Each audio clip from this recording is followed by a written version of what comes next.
Got it. Got it. Get it good. Setting it up. And we are live, ladies and gentlemen. The gracious two. Look at us. Look at us. What's up, everybody? Broadcasting live from 210 York Street. Hello. Yes, this is cool. We're not in the studio, either studio A or B, but we're set up in this cool little lounge area and stuff. That's my room right behind me. Yes, Hey. That's where Mr. Gracey sleeps, ladies. So if you want to come check it out, show you the digs. It's very nice in this place. Very comfortable. It's set up for like perfectly to be recording musicians and podcasts and stuff like that. If you're recording an album, there's like different apartments and stuff you could stay at. This way you could just wake up, go into the studio, record when the music strikes, when all that jazz happens. So it's like a really beautiful studio set up for state of the art equipment, sound, and all that stuff. So Doing like a studio advertisement. I know. Don't know why, but wanted to let the audience know how fucking cool it is. Well, we set it up just the way you explained it, like, as a kind of studio we would like to go to. Some studios we've been to like this, but not with actual like rooms attached to the studio where you can stay. So anyway. Right. You normally only get that like if it's a home studio or something Right. like that. Like, yeah, this is dope the way that you guys set it up. Let me we got a treat for the audience. We actually didn't discuss, Chad, which ones to play, but it's going to be an unreleased Gracious Few song, if that's okay, Chad. Yeah, let's play it. Which one you playing? So let's see which ones I got here. The Depeche Mode cover is pretty cool. So I got Labor of Love and It's No Good. It's no good, the Depeche Mode cover, but Okay. Labor of Love is good too. Let's go with the Depeche Mode. Sorry, everybody. I got a little bit of allergy, so dealing with some mucus. The mucus.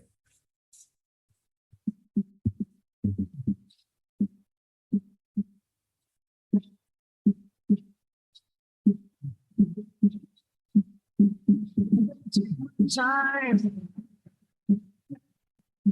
I have all the time in the world to make you mine. It is written stars above.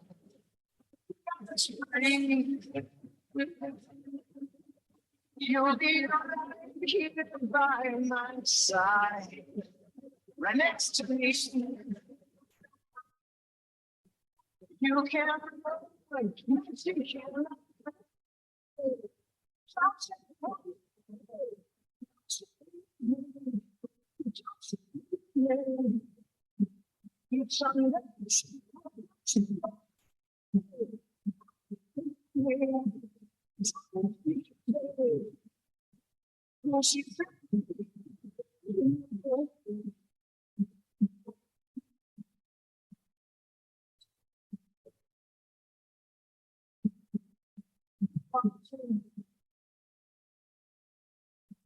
I'll be waiting patiently. Do you see the signs? And come into open we realize. Get my cat Gracey on over here. Tonight.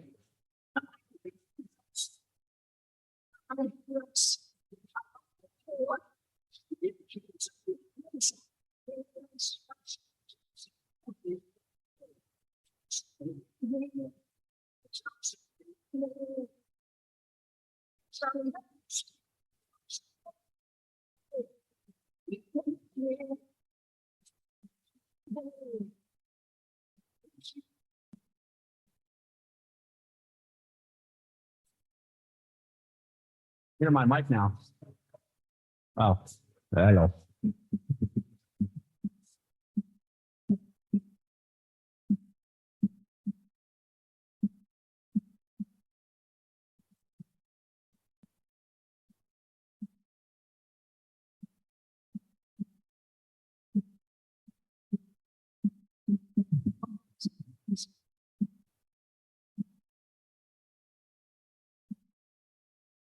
To make you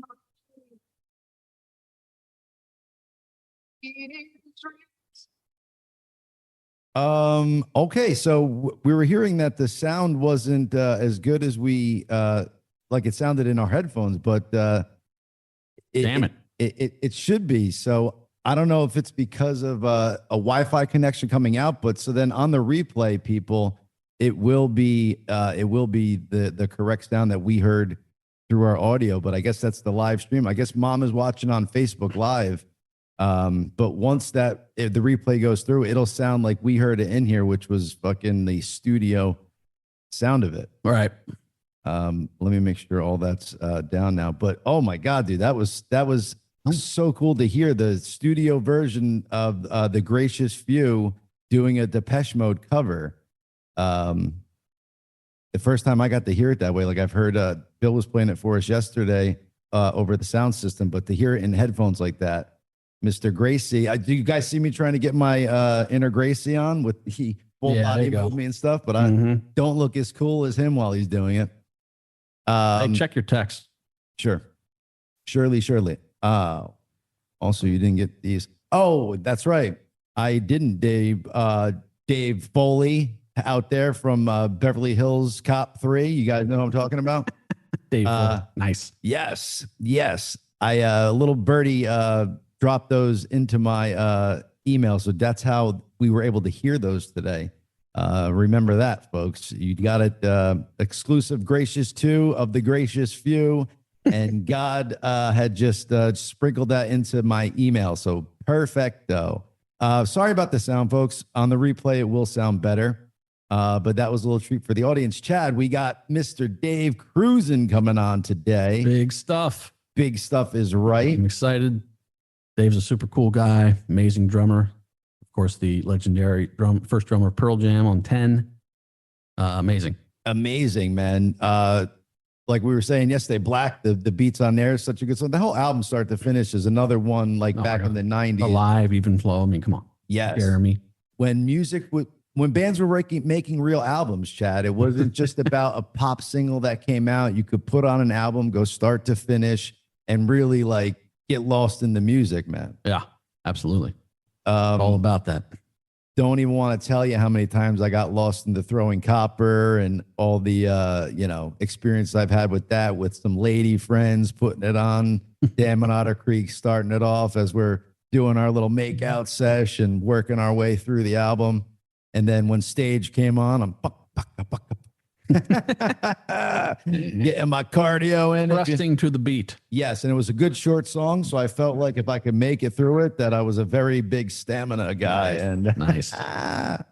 Jokes, people. I can only last 2 minutes in bed. Hey now, sorry, Mom, if you're listening. I know you don't like to hear my stories.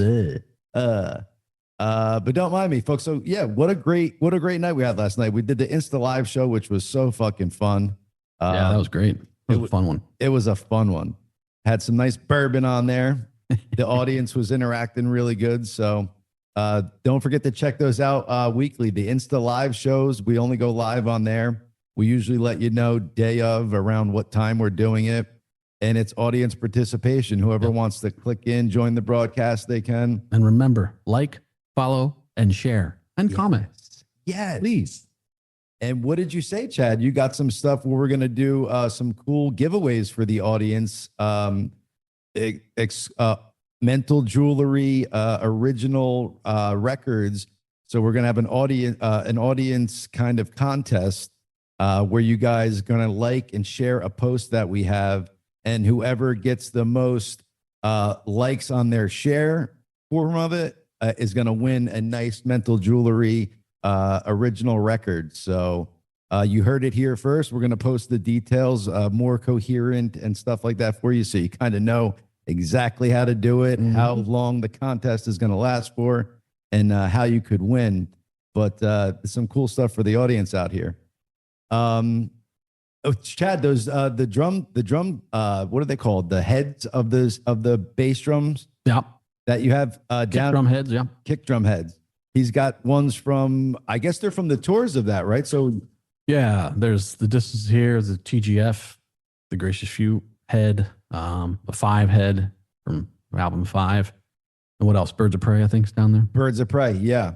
And they're freaking so cool. The were now did you have to like were those ones that you used in concert or like how does that work when you travel with a kit? Like if one of them got messed up, did you have a backup to put in? Well, probably the roadies have backups, but yeah, it's just the front kick head. So the kick drum goes in a nice case, travels in the road cases, and they're pretty safe in there unless something catastrophic happens, like a forklift blade goes through the whole thing or something. But and are they because I've seen ones where you know, like they have like the zip up around it and stuff like that. yeah, we use those for travel gigs, but when we're on tour, you know, with the real live, we use road cases. Yes. And I saw on with the Real Live, you had the all the boxes and stuff had your band logo on it, and you know, cool stuff like that. It was Yeah. Yep. legit. When you watch those soundboard people from any venue you go to, man, and they're twisting these little knobs up on like the sound engineer, I guess, at the soundboard Yeah, we call them front of house. Yep. front of house. It's amazing. I'm like, how is this dude keeping track of all that? Like, he seems to know like when that. Well, that's why you do sound check and you dial all that stuff in, and then it's already set. So he's just adjusting small things for the venue, the particular venue, because you know every venue's acoustically a little different. So he'll change stuff. And then throughout the show, there might be some feedback here and there, or something that he has to take care of. And then he adjusts for certain songs as well. Okay. Because I would, you know, sometimes make my way, you know, whether I'm going to the bathroom or something and like get by the soundboard and see like the sound engineer doing stuff. And I'm like, how does he know? Yeah, Like, they'll probably be replaced by AI soon. definitely. Where they're going to, Unfortunately. yeah, where they're going to be able to in real time hear where they got to adjust something and, you know, probably better Actually, than I actually just thought of that as we were speaking about it. It's like another AI thing that can be done by the totally. computer. But they're fucked up. But I mean, there's going to be lots of. We don't even know we can't even tell the breadth of AI, what it's going to affect, you know, as far as businesses and personnel. And jobs lost. They're saying that it's going to originally get rid of like a shit ton of jobs, but then end up creating more in the long run because it's creating industry. Right. But what is it creating? Like, is it creating fucking like physical You'll be labor working in jobs? the factory to build the robots to replicate Right. themselves. Right. Great. Because that's the only thing I can think of. Like, if they're going to be able to do like all stuff that's reactionary time for humans and, you know, sound levels and stuff like that, it's like, what are they leaving us to pick up furniture and move it here for them? And Yeah. I mean, we remember the beginning of the internet. We were old enough that we were there at the beginning and was like, what the fuck is this? Like, who's going to use this? You know? yep. What do you do with this? And now look at it. And that's how we are with AI right now. It's just like, we can't even fathom how it's going to change things. Yeah. You remember chat rooms and stuff, Chad? Like when you like Prodigy and AOL chat rooms, like that was like so cool to be in there and chatting it up and shit. And it's like, you kind of thought that was the. Bobby's saying wait till AGI. What is AGI, Bobby? I heard someone talking about this the other day. It's when it becomes completely sentient and What does aware. it stand for? Oh, What does AGI stand for, Bobby? yeah, Bobby. Artificial guaranteed intelligence. Artificial general intelligence. Ah, okay. Oh, Interesting. very cool. Bobby. Artificial general is another form of Not general, Not but general. Is that a D or a G? Is that Pam? Is there a B on the end of it? Or is it an M or an N? a spam. Is that Pan? Are you saying Pan? Also, Chad. So if you could check your email because I sent it to Krusen and stuff, and I CC'd you on it. I just want to make sure that came through. Yeah, I got that email. Okay. So maybe he's just a little busy at the moment. Let me hit him up on Instagram. Did you not send him like another confirmation or? No, he did. So we confirmed with him on the last one. So the last confirmation I sent with him was give me 1 second Right now. Cool. It was on the 22nd. I said, "Hey Dave, I heard we're back on for June 24th." And Oh, wait. For June 4th, I want to confirm, hope all is well. And then he wrote back and said, yes. And then I said, you're on the schedule. So that was, this was after he had said that he couldn't because he got busy with the tour. Here he's coming in now. There we go. Perfect. Well, there you go. I don't have to Hey, now. text him on Our live IG. show. Yes, our live show, folks. This is how we do it and how it works. We sometimes it's not pre-recorded and put out there, so you get to see all our timing issues and all that jazz. Dave's coming on now. He'll have to turn on his video and unmute if he doesn't have video. I'm not sure, but you could also just unmute when you get a chance, Dave. And we are excited to have you on the show. Mm-hmm.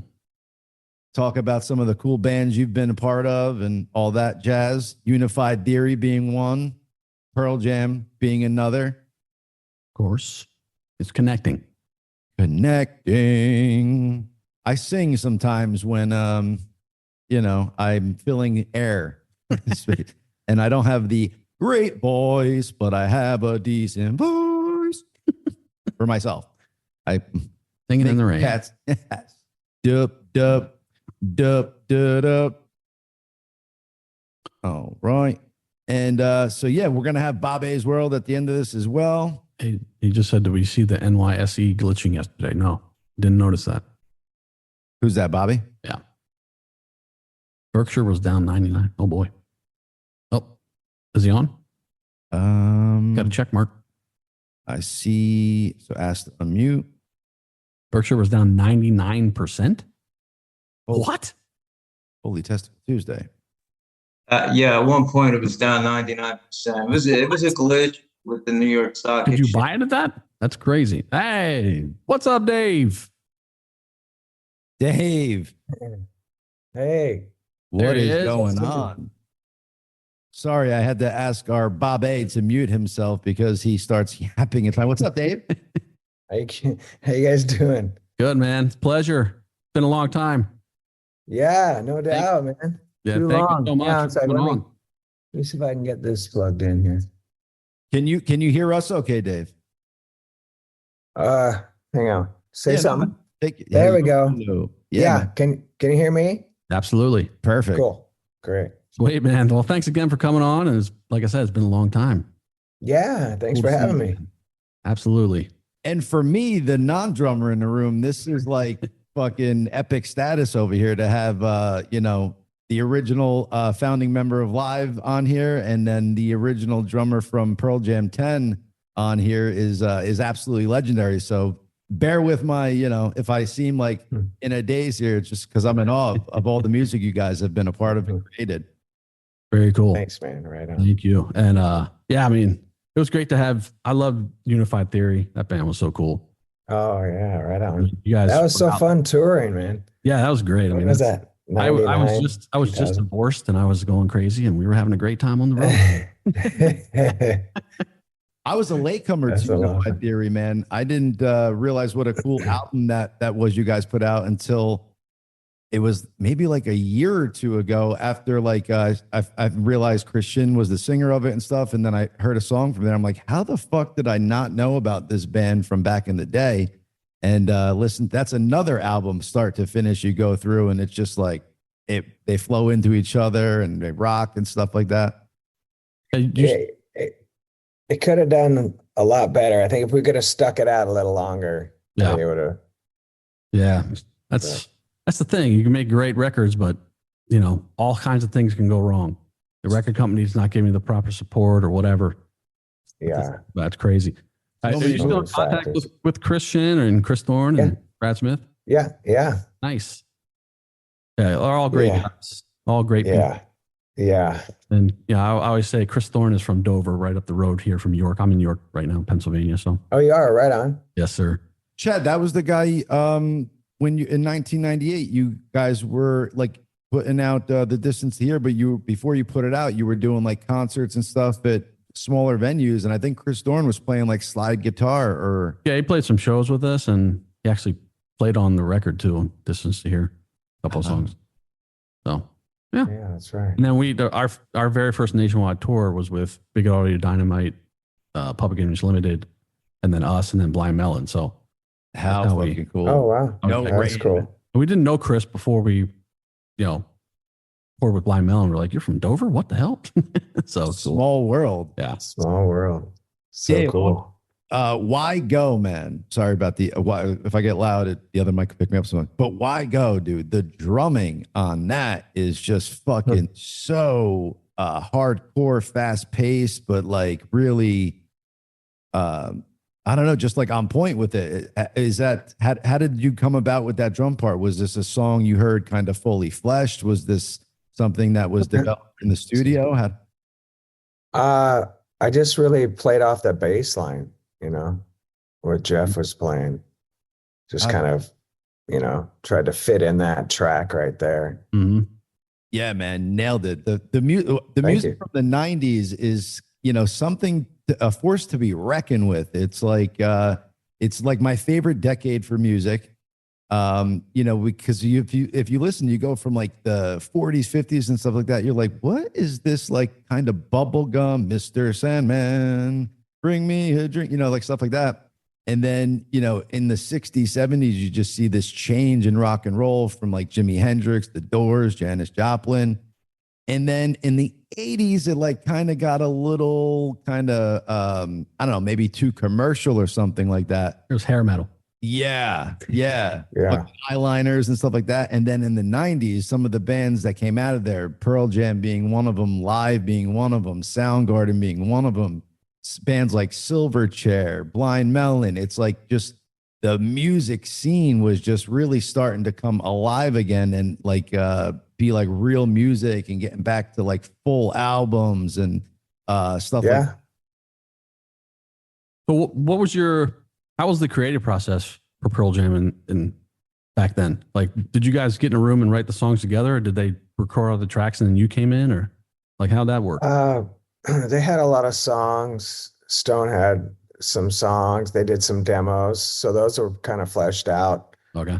And then got a little more solidified once we got together as a group and then Eddie came up. And so, but they'd pretty much been written. I can't remember how many, maybe 4 or 5 that he had.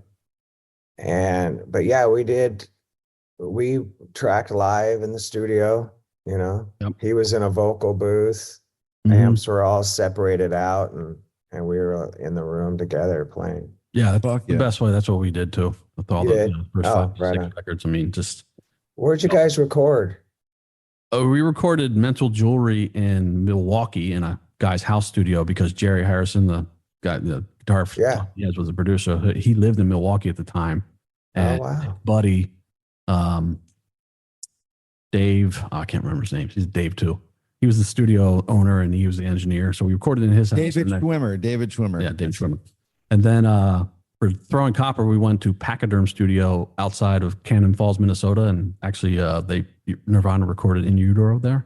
Oh, shit. Before us. Wow. And then Secret Samadhi, we recorded in some in LA, some in New York City at the, what was the big studio there in New York City that's gone now? They made it into condos. Oh, God.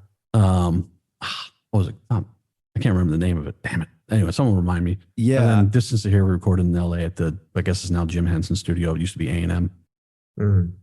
So. And what about Jamaica, Chad, for Secret Well, that was Samadhi? a writing session for Secret Samadhi. We went there for a writing session. Yeah. So Dave, I don't know if you know this story or have heard it somewhere through the grapevine, but they were Lakini's Juice and stuff. As they were coming up with that song, they were like playing, I guess, at a hotel resort or something in Jamaica. Wow. And I heard that Ed was out on a balcony, just kind of like singing lyrics over. No, we were in the house where we were. writing. Okay. Yeah. But anyway, go ahead. Sorry, my bad. But it seemed like kind of people could have just been walking by, kind of hearing you guys like writing this music and stuff like that. And if you're playing loud enough and stuff, so it's like I was just like, holy shit! Could you imagine you're in Jamaica somewhere, and then all of a sudden you hear live kind of fleshing out tunes and stuff, and you don't realize like what they're doing. Like how fucking cool is that? But Pretty amazing. I don't think most people there knew who we were. We did see one live shirt in downtown Montego Bay, but it's so funny when you talk to people about live because, I'll be like, oh, you know the band live? They'll be like, no, I'm like, come on, yes, you do.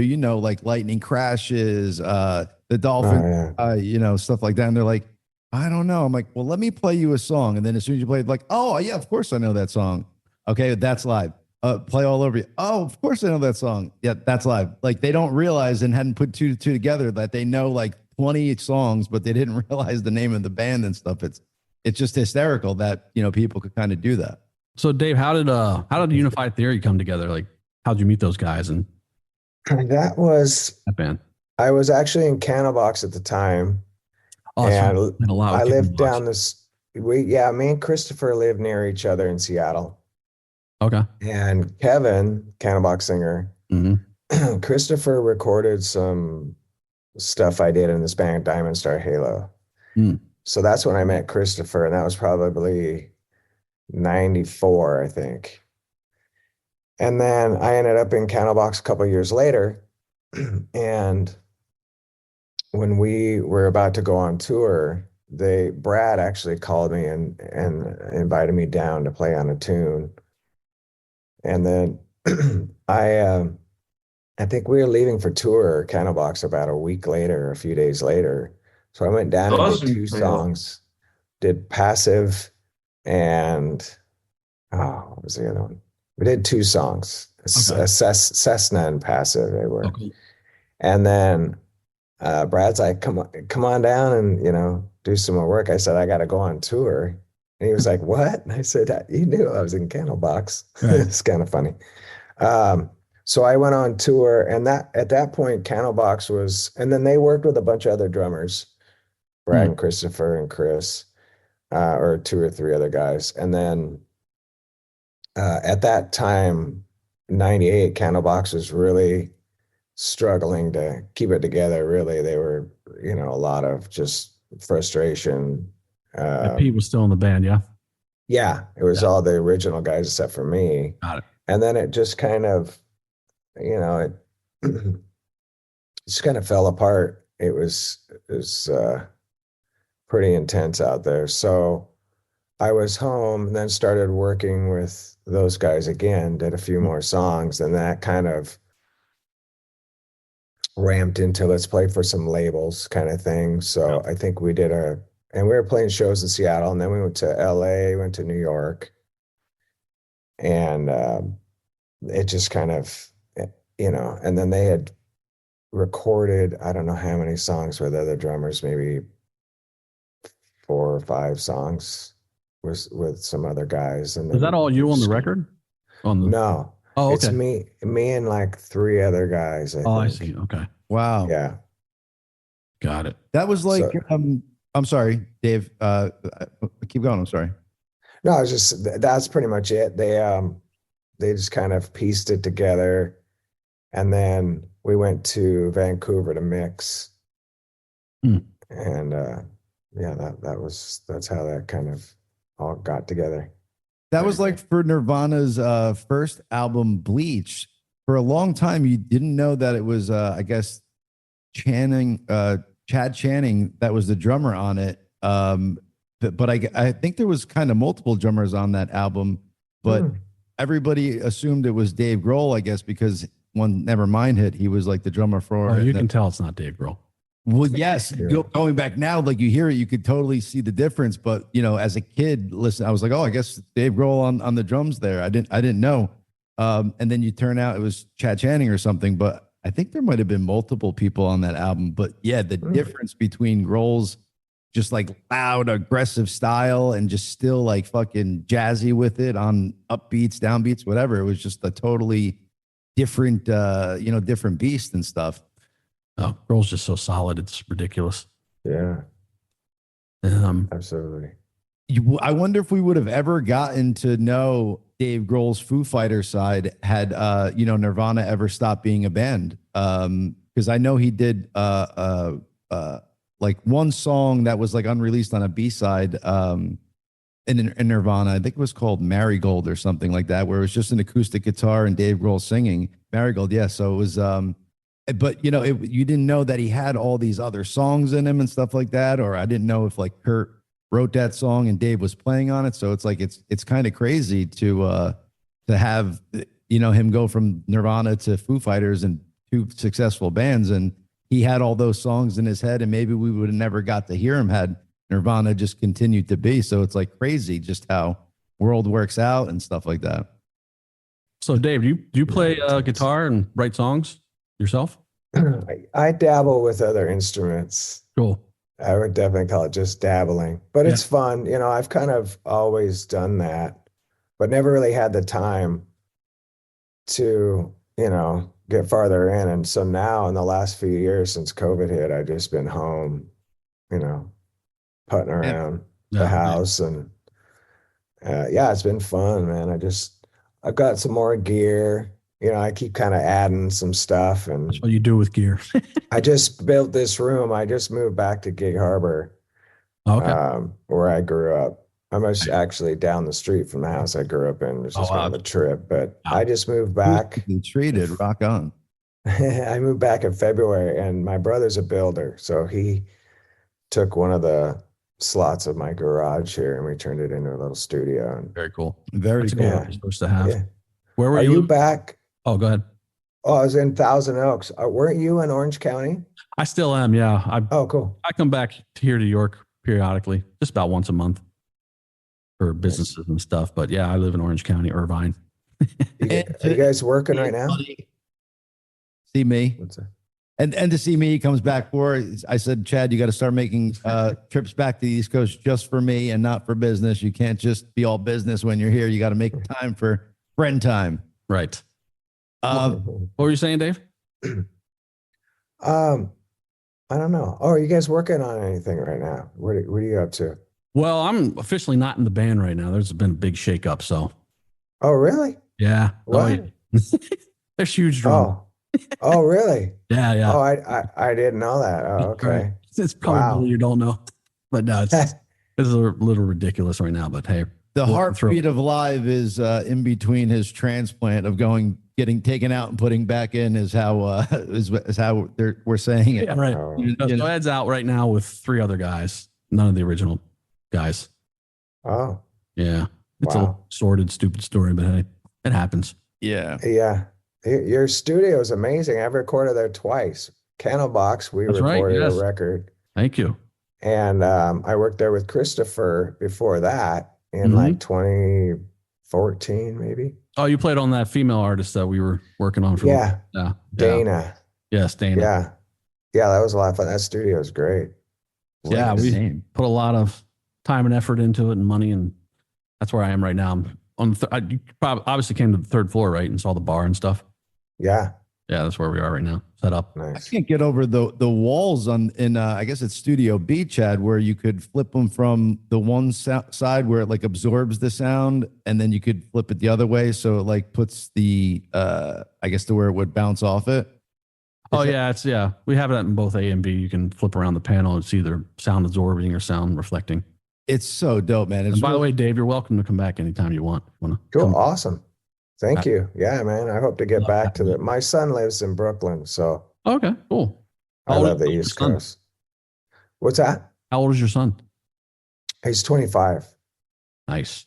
Yeah, I started late. My son's 14, so just right on. Graduating middle school.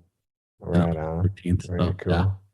Is he playing music? And my mother's 50. She had me at 9. He was playing drums for a bit. And his mom, my ex, got him lessons. He said he was intimidated to play in front of me. So, well, yeah, not to film, man. I can show you some stuff, but it's all right. I respect his, I respect him and let him do his thing. Yeah. But I don't know if he's still doing it or not. I haven't talked to him about it, but he's concentrating on volleyball now. He's 6'2" at 14, so he's oh my god playing volleyball. Wow. Yeah. Yeah, dude, tall cool. Dude, and like well-mannered, like just a cool kid. Yeah, he's absolutely cool kid. Volleyball is such a cool sport to do. Like I played it like, I played it just like random in backyards or beaches and stuff like that. And when you see like people who are good at it and they fucking could spike the ball, know where how to serve well and stuff, like I'm always like a crapshoot with it, but it's just a fun sport. But you got to be real crazy athletic and stuff to dive and pop up the ball and stuff. Oh yeah, yeah, it's fun to watch for sure. The Yeah, My girls niece are was even really more good fun. at it. Well, the girls are definitely fun to watch. Yeah, Or do you have my other niece kids? played. I have 3 altogether. Yeah, Okay, yeah, me too. I have Cool. a son in Arizona. My daughter's in Florida, Nice. and my son is in Brooklyn. Yeah, Are they older or younger than your son in Brooklyn? they're all older. Oh, okay. 30. Let's see, 33. My daughter's 29. She'll be turning 30 in a couple of weeks, and then 30s. Oh, that's right. I think on Howard Stern was Eddie talking about like you were having a baby and you couldn't come to a session or something. Yeah. Oh, my God. Well, Crazy. no, I think they were talking about even flow took some time during, but if I remember correctly, because I know we tried a click track. Yeah, and my girlfriend was pregnant Okay. at the time. So basically what happened was we were working, then he was delivered like the next day, Wow. and then we went right back to the studio. Mm-hmm. So yeah, it was intense. It was a lot of stress. But I actually brought him in his little carrier at about a week old Nice. to the Into the studio. So studio? that was cool. Into the studio, I'm sorry. Yeah. Wow, how cool, man. Oh, we kind of did it similar because we had our son in 2009, and we left 10 days later to record The Gracious Few up in San Francisco, Sausalito, actually, with Jerry Harrison. Nice. Yeah. Somehow I got my wife at the time to cart everything up there. How cool, man. I was like, why are we like, we were all in hindsight, we're like, why did we rush it? We could have waited like a few weeks to record the record. It's rock star shit. You guys were doing rock star shit. That's cool. Yeah, it's stressful and inspiring all at the same time. But that Really. yeah, that was a great time though. Pretty heavy. Yeah. So were you in Seattle, Dave? I guess like as you were growing up. Mm-hmm. Yeah, right here, Gig Harbor. Okay. So I'm about an hour south of Seattle. Is it as rainy as people say over there? I've never been. It's raining right now. Yeah. Oh, it is. June. I lived in Portland from 95 to 2005. So Oh yeah, that's right. got it. Yeah. Yeah. It's funny. I mean, I got back up here in February, which is the worst time to be in the Northwest, as you know. And I'm like, oh man, what did I do? But now I'm getting a little more settled. It's all good. But I think I'll probably end up back in California Well, in a couple of years. The Northwest are just amazing. And the summers are just beautiful. It's spectacular there. But yeah. Make sure you go to a good part of California because God forbid we have another pandemic or something. I don't want you I don't want you locked down while people are outdoor dining and you can't do it. You know what I'm saying? Well, I was in Thousand Oaks, which is awesome. Thousand Oaks is very. Is that northern Italy or northern Cali or something? No, it's north. Yeah, it's north of LA. North of LA. It's kind of like here to Seattle. It's about 45 to an hour outside of the middle of LA, Gotcha. Hollywood, and all that. But where are you at in Orange County? Irvine. Oh, right on. Yeah, Irvine's nice too. Yeah, California is like still follow KTLA. Okay, yeah. And KCAL, and it's like daily the stories. Oh, wow.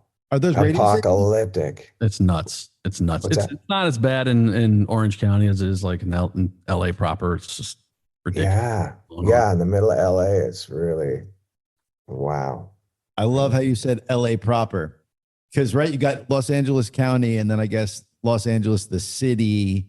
So LA proper would be, I don't know these things. Well, it's downtown LA and that whole megalopolis that's there. That's LA proper, I guess. So I was out there a long time ago and on Wall Street in downtown Los Angeles, and in New York, that's like the financial district and stuff. So it's like all clean and business people, business suits and stuff like that. And I'm in downtown LA, and there was fucking people getting thrown up on the side of the buildings, getting frisked, people like doing drugs, like right on the street, right there, like hardcore drugs. Mhm. I was like, this is not how am I on Wall Street in a city, and this is what it's like. It's not the financial district that I'm used to, in New York. It was like crazy to see. But I guess anywhere in LA, you're probably not too far from like crazy spots and Skid Row and all that jazz. In the city of LA. That's freaking nuts now. If you make a left on Vine Street and follow it around, you're under the bridge to the little Taj Mahal. That's a lyric. Don't mind me, Dave. I just talk a little nutty. So yeah, I'm a stand-up comedian in my spare time, Dave. Right. Learning the craft as we speak. So sometimes jokey stuff gets in my head, and I just say it real quick, and it doesn't. My brain catches up kind of later, like, "Hey, dude, we're not joking right now." But that's why I became a stand-up comedian, so I could joke all the time and get away with it. There you go. So you working on project now, Dave, or you just mess around in your studio yourself, or? A couple of friends of mine. It's called Big Game Hunter. We're working on some stuff. We started during the pandemic. Like I stopped touring. Well, everybody did, obviously, but then when it's kind of started back up, I just stayed home. Yeah, yeah. I'm just gonna stay home now. So during that, a buddy of mine up in Seattle, like when I lived up here, I have like little basement studios in my houses and whatnot. So and he's a big analog guy, but I was like, go get some sort of interface so we can start trading files since we were all locked down. So we started doing that. Now we got 20 something tunes. Oh, sweet. And my friend Adam, who plays bass in Candlebox and Sons of Silver, another band I was playing in, he came in and started putting some bass down. So we've got a couple things we put out. Nice. Yeah. And what Adam's last name is Curry? Is that correct? Curry. Yeah. Yes. Yep. I've met him a couple times. Great guy. Yeah, absolutely. Great bass player and really good mixer too. What's that? I said Curry, good spice too. Yeah, absolutely. Do you know Scotty? Oh yeah. Yeah. He's a great guy too.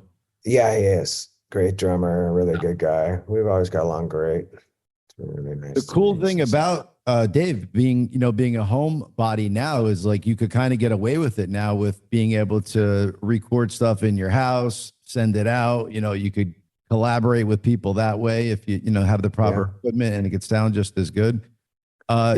People live stream concerts and stuff from their house. I don't know if you saw during COVID, but Post Malone kind of put out like this super group thing where he had him on vocals, Travis Barker on drums, and then two other musicians, and they did Nirvana live stream where they did, I think, the full Nevermind album and then some additional bonus songs at the end. But dude, wow, I didn't know that. Yeah, man, you guys should check it out. It's on YouTube. Wow. You could still get it. It was my first time like realizing like Post Malone's legit. Like I heard his name before, but never heard any music that he did or whatever. Yeah, he's a big rock fan. He did some Alice in Chains cover too on Howard Stern, I believe. And it was a phenomenal. Was it Them Bones? I think. Wow. Bones. Oh my god. Yeah, dude. I'm like amazing. I'll check it out. Cool. And he said, I've been doing this for a long time. People just know the Post Malone now, but he goes, I was touring around, little festivals and, learning music and stuff like that. So they say overnight success for him, but it wasn't. It was a long journey and stuff like that. And I didn't realize until I saw the musical talent he had, and it was cool. He's a cool dude. That's awesome. Yeah, what I've heard of him, he's great. So I'll have to go back and check that out. It's dope. You'll like it, man. Well, Dave, it was very cool to see you, inducted in the Rock and Roll Hall of Fame with Pearl Jam. Thank you. That was better have Dave Krusen in there. That was pretty mind blowing. Yeah, it was a trip. Yeah, I was gonna say, how was that experience? What's that? I said, how was that experience? Were you nervous to go on there and play? Oddly, no, not really. Okay. I don't know why, but when I first heard that, I was pretty shocked, and then went up and rehearsed with them, ran through the song a couple times, and then they're so easy to play with. You know what I mean? Like they're such a great band. It's like it's the way it always was playing with them. It's just like it's hard to describe. It kind of all you got to do is just hop on board. It's exactly. like that train's going. So right, get back on the bike. It's like yeah. And it was so surreal that I think it was like there's a point, there's like nervous, you know what I mean? Like it could be a club with 5 people. Right. And your cousin's there or so, you know what I mean? You're like, oh, Yes. it's a little nerve wracking. Yep. But that was so like, whoa, that I wasn't even, it's just like, wow, it's too surreal to even really get nervous about, Okay. Yeah. Because you knew it was going to be a smooth thing out there. You guys were going to like rock and stuff like that. I think those nerves and stuff like that, because you get like a feeling in your belly and stuff. It's like an excitement, like you hear the crowd type of deal.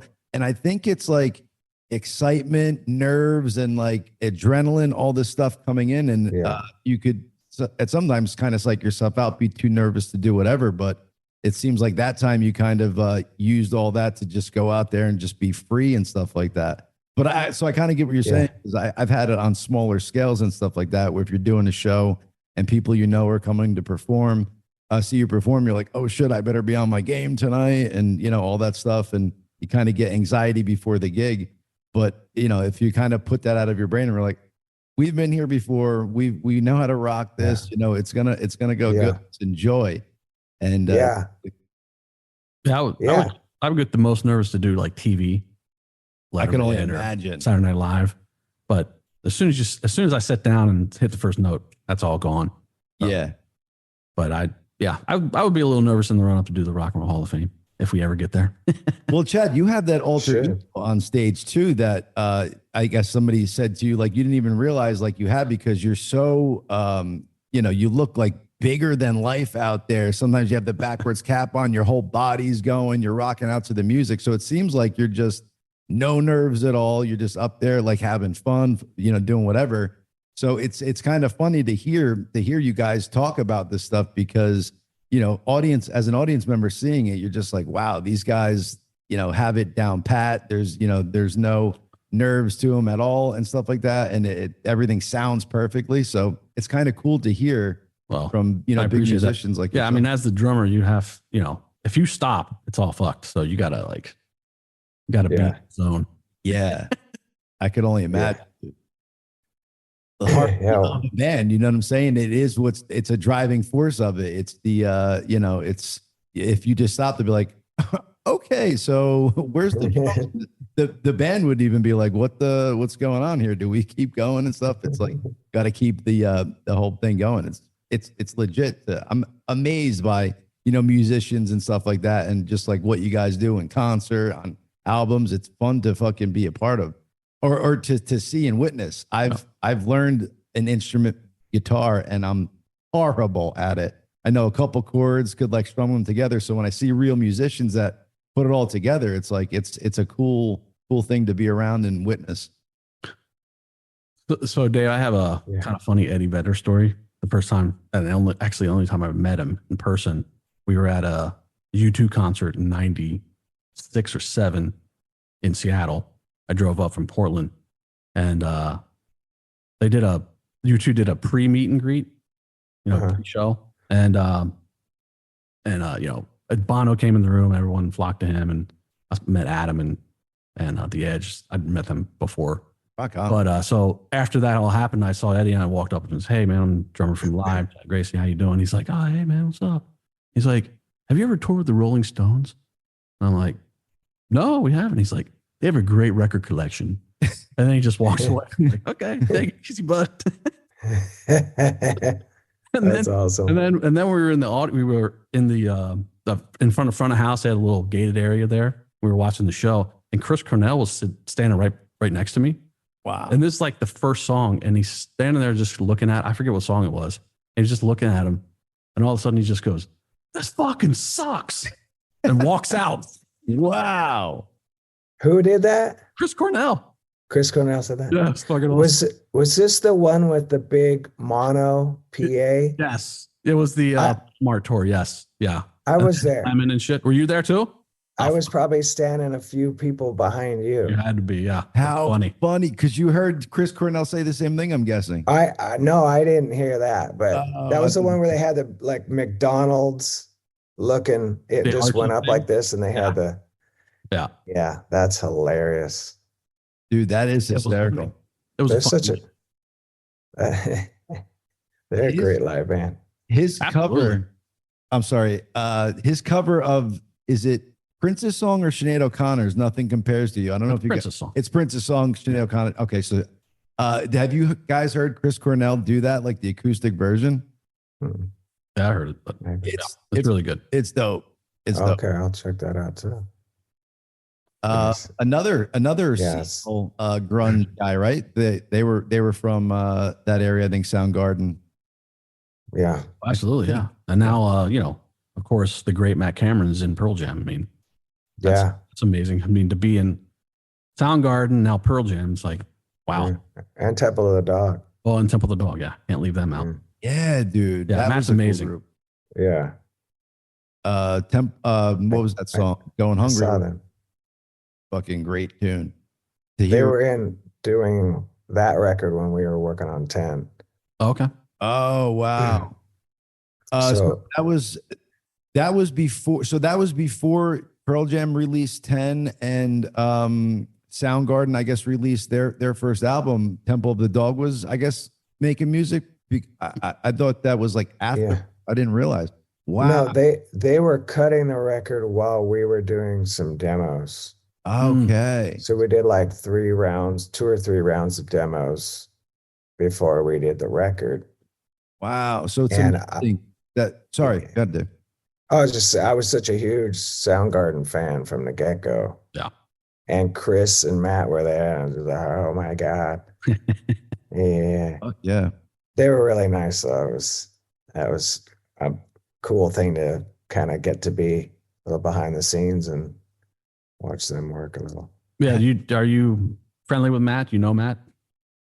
I mean, we've hung out a few times. Yeah, he's always been nice to me. Yeah, I met him a couple of times. He's a super nice guy. Yeah. I mean, he's a drummer, obviously. The Matt Cameron was, I guess, the drummer like on the Pearl Jam Versus, like the second album. No, that was Aberzies. Yeah. Oh, I didn't. So they've had a couple drummers in. Well, they had a Bruisies and then Jack Irons for a while, right? And then Cameron came in after Jack Irons, right? Yeah. Right. Okay. Yeah. Like 97 or 8, I think 98. Amazing. Yeah. Yeah, that Jack Irons. What record did he play on, Jack Irons? No Code and Yield. Right. His beats are so distinctive. It was cool to hear. Yeah. I enjoyed it in Red Hot Chili Peppers, obviously, the original drummer. Yeah. I loved those records. Saying this, guys, but the No Code album, it wasn't like one of my favorite Pearl Jam albums. Like the one after, is it Vital? So what did you? Yield. The one with Yield on it. Given to Fly, Yield. What was the name of that album? It's Yield. Okay. Yeah. So that album, I love that thing start to finish. It was like another one that you can go through, but for some reason, the No Code, like I wasn't. I think it was like a too rocking or something for me. Like it didn't sound like a Pearl Jam thing that I was used to. It was like I don't know.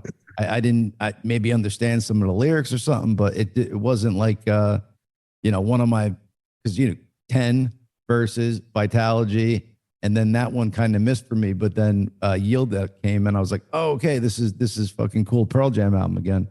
Not sure why, but I guess in my brain wasn't my favorite Pearl Jam album. I like Red Mosquito and stuff like that. That's on there. It was like I don't know, a little weird for me. Hey, can't like them all. Don't hate me for saying so, Pearl Jam members out there. I just it is what it is. All still like songs off it, but Black Dave. I was saying to Chad yesterday, that's one of my all-time favorite Pearl Jam songs. Yeah, man. The the lyrics about it, like Yeah. painful and like, you know, a girl, you know, breaking your heart type of deal. And, you know, you're looking at pictures and stuff. It's just a very powerful song. You know, the album version, both, you know, concert versions and stuff. It's just a cool song to hear in kind of a bunch of different settings. How did that come about when you guys were putting that on the 10 album? Like, was this something you had heard with all the other parts on it and you came in and put the drums on it at the end? Like, how does that recording process go for a song like that? Well, that was one that Stone had written. And we worked on a little bit before Eddie got there. But once Eddie got there and sang on it, that's when, for me, it went like really kicked in, because the way he was singing, what he was singing about, for me, really kind of dictated the feel of the song. Oh yeah. Yep. You know, it was obviously great from the get-go, but yeah, what he did really makes that song so powerful, really. Tell vocally, like, I guess that he's, you know, had influenced a lot of people, like Creed, for instance, kind of seemed like the lead singer, Scott Stapp from there, kind of seemed like he was taking some Eddie Vedder kind of, you know, phrasings and deepness with it and stuff like that. And there was another band that kind of came out that kind of had, you know, not Eddie Vedder's voice, but like a similar style of way to do it. And of course, not, you know, Eddie Vedder is just a one of a fucking kind. Very influential. Yeah. So Dave, was it true that, because I had heard this, I don't know if it's a rumor or not, but was it true that all the songs were recorded and then Eddie came in and sang to them? No, what? Okay. No. Like I said, no, we cut it all live. Okay. He was singing. I mean, you said that earlier. Yeah, I didn't know if that was something I saw on I think it was the Howard Stern thing. Okay. And he was talking about, like, he was singing every time, and then later on they're like, you know, you could just like sing it once. You know what I mean? Right. And let the band trying to get the vocal track on the live tape. Yeah, it's hilarious. But he did. He was like in there just going at it. And that was a song, Even Flow. I think one of the reasons that took a long time, because we had never played to a click. And back then, I was very, just pretty loose, you could say. Like I was not very nailed down in my personal life and my professional life. So it's like the tempos did fluctuate a lot. Like Even Flow is definitely works better. It's a couple of tempos. It's not really just static. And so I think when we got in, and so we played, we rehearsed, we did shows, we did demos, all these things without a click. And when we went in to do the record, I think we tried click on a few songs.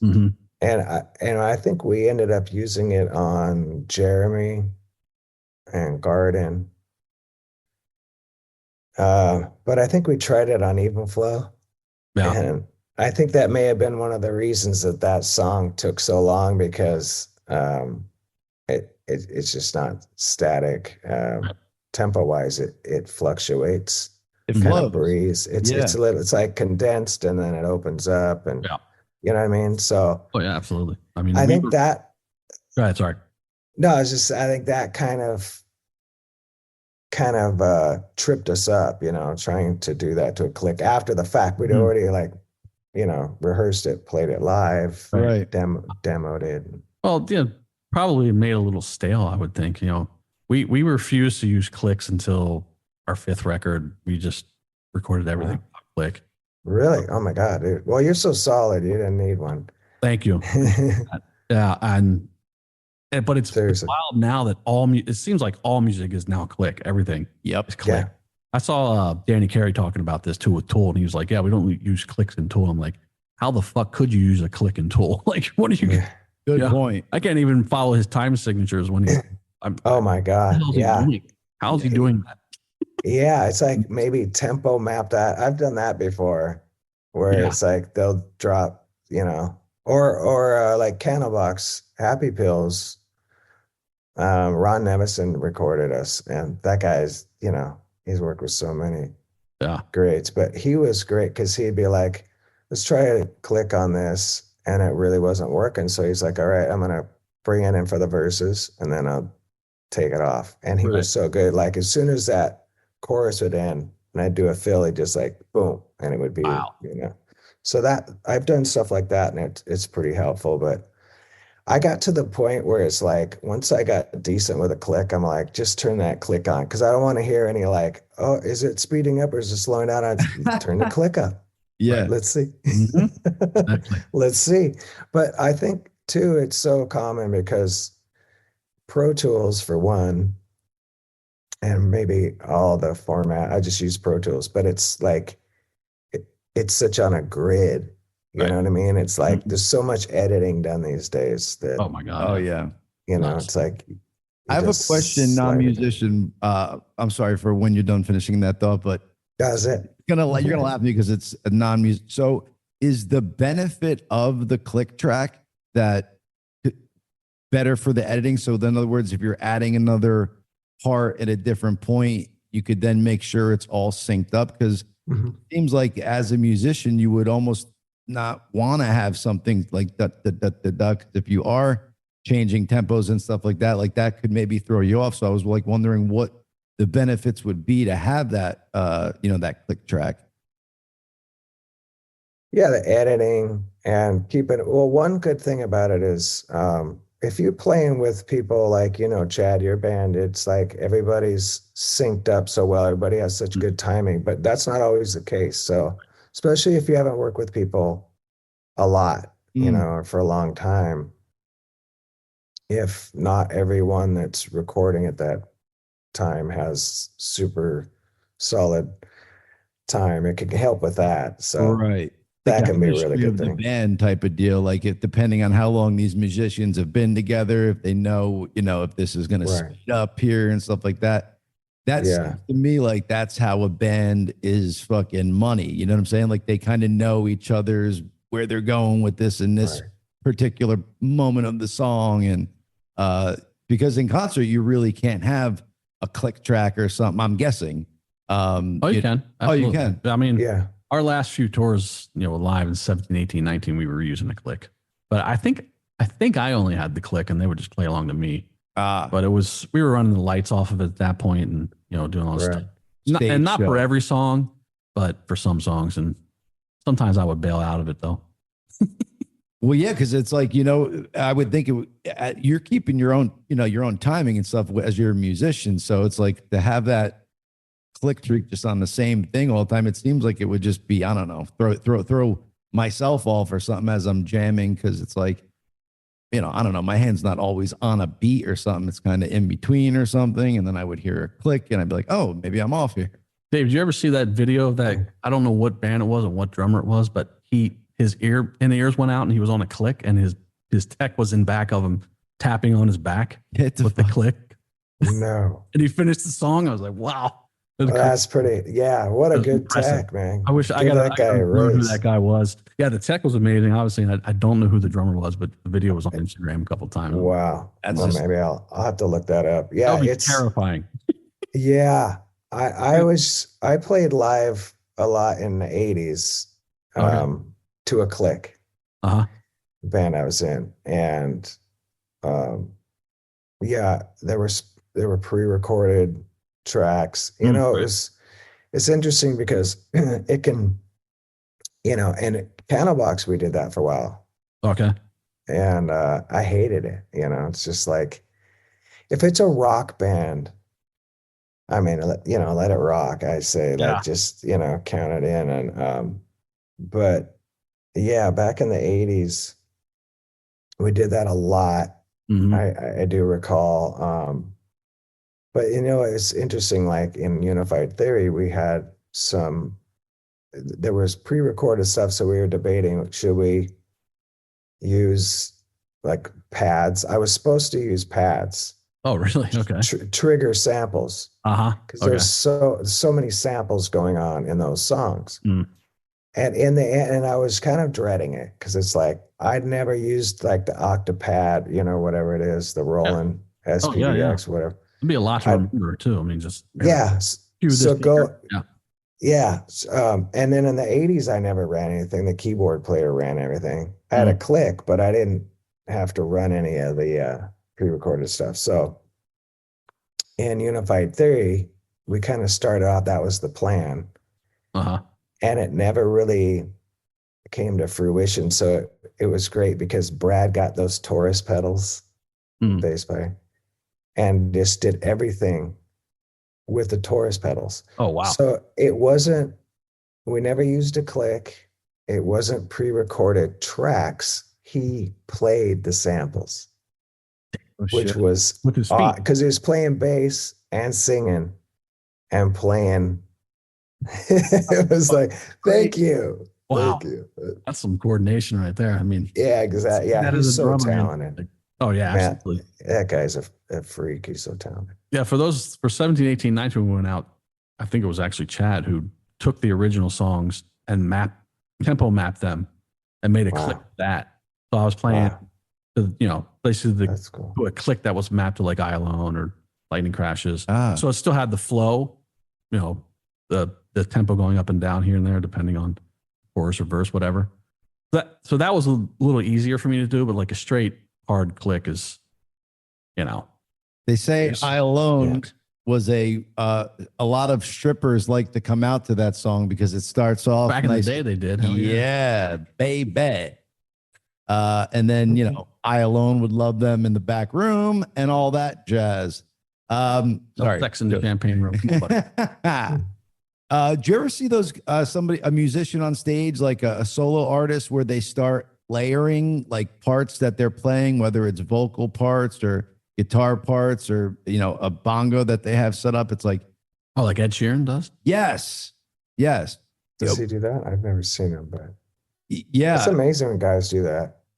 It's mind blowing. I'm like, how the fuck are they real? Like, because I've seen Howie Day was an artist that did it, but I've seen Ed Sheeran do it. But it seems like it's like they're playing something. I guess it's recording, and then they could stop it, make it so it's still not coming out, and then kind of click it on when they want to and stuff like that. And it's all in the same time. Like, that seems so fucking complicated to keep in your head, clicking on, clicking off, and it just seems crazy to witness.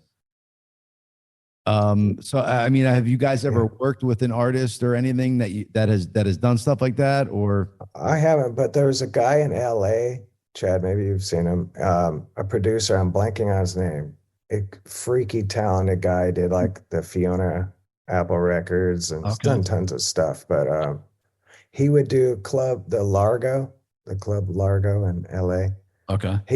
I saw him a few times and he did that. Just one man band, he'd get a beat going. So sick. Stomp a pedal.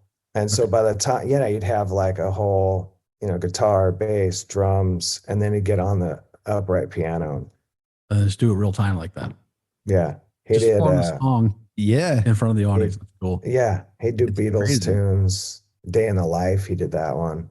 Wow. And he'd sing at the end. Yeah, it was so I've seen that, I saw that guy do it. It's really cool. Yeah, Ed Sheeran definitely does it, and we were in Australia, 17 or 18, and he was down there doing stadiums. Yep, by himself.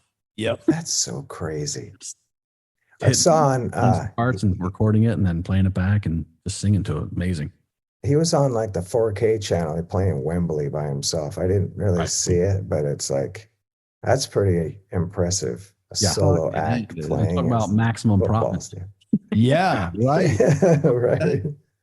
And he said he learned how to sing because he was, I heard him being interviewed, I think on Howard Stern.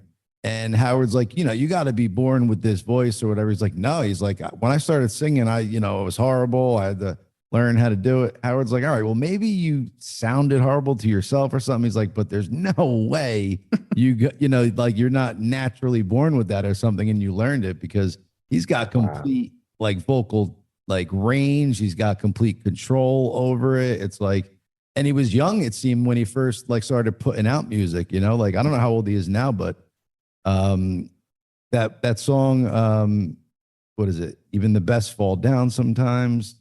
I forget. It was like one of his first like kind of love poppy songs that came out, and I'm like, didn't realize it was him at first, and then started hearing more music that I was like, holy shit. What the hell was the name of that song? He's singing. Oh, he was talking about a crackhead, and in a pipe, she flies to the motherland, goes out for another man. Mm. You guys don't know what I'm talking about, do you? No. And by singing, I mean, I know Ed Sheeran. I'm not big. yeah. Not familiar with this guy. And in a pipe, she flies to. He's talking about a girl like basically hitting a crack pipe and going off to the motherland and all this stuff like that. And it sounds like a romantic song he's singing, but I guess it's a kind of a tragic song that he's singing about. I guess some girl or whatever. But yeah, it's just crazy that he has all those different ranges and stuff. Does it from an acoustic guitar. He's adding like he'll hit the guitar and add like a drum beat to it or something. It's talented. It's crazy. Are there any new drummers you like, Dave? Or anyone that stands out to you? Not by name necessarily, you know. I hear a lot of guys that I'm super impressed with, but I don't really keep track, you know what I mean? Yeah. Like I used to. I like Ben Thatcher from Royal Blood. Have you heard Royal Blood? I think so. Yeah, I think I've heard that band. 2-piece band. Oh yes, I have heard that. The guy Yeah, plays that guy's amazing. and guitar at the same time, or like he makes his bass sound like guitar and sings, and then yeah, that guy's a drummer. I like he's him. a freak. Yeah. He's Royal really Bloods. good. I've only heard. I've never seen like the band or whatever. I've heard like some of their songs as it goes on like streaming. It comes out in the playlist. I didn't know it was a 2-piece band and all that. That's fucking legit. They get like rocking. It sounds like a full. Oh yeah, full thing. Mm-hmm. Pretty amazing. So Dave, I don't know how long you have here, but usually we bring the guests on and always leave the audience wanting more. So if you have like 10 more minutes, man, we're happy to have you stay on with it. I just didn't want to hold you up. Cool. So I have another question for you too about from the Pearl Jam 10 album. There's like unreleased songs that like Footsteps being one of them. Do you know that song that I'm talking about? I think it was from Pearl Jam 10 that came out years ago. And I believe you were the drummer on it because I was looking up the Wikipedia page and it said the song Footsteps that you were the drummer on it. I don't think so. Oh, there's some stuff like Yellow Ledbetter. People ask me, and I did play drums on that song. Okay, I was to say it said you did on that too. And there's a ton of stuff. We did a Mudhoney cover, "Touch Me, I'm Sick," but we did "Touch Me, I'm Dick" because it was Citizen Dick. That Nice. That Singles movie. Most of the band was his band in that movie or whatever. So we did that, and we did "Wishing Well" by Free. Which predated Bad Company. Is that the well kissing? No, that's Terrence Trent D'Arby. That's different. It's cool. Like I heard it recently and I was like, oh my God, I forgot all about this. It's a trip, but we did a ton of stuff. And I got to see their vault in Seattle, their warehouse, when we did the Hall of Fame rehearsals. And it's like this, temperature controlled alarms go off. They get guys, get alerted, the crew. But it's just like rows of tape. It's pretty cool. We did a lot. It must have been a lot different to like do 10 with them and be there at the beginning and then go back when they have the established HQ where they all their gear and all their tapes and everything stored. It must have been cool. It was cool. Eddie took me on a little tour. Nice. He's like, you remember that? And I was like, I remember that. And then Jeff made the wood cutouts of the name that we took photos. Oh, right. The album cover. Cool. Wow. And that's still there. And a lot of the early stuff like that was cool. And then he's got this insane room.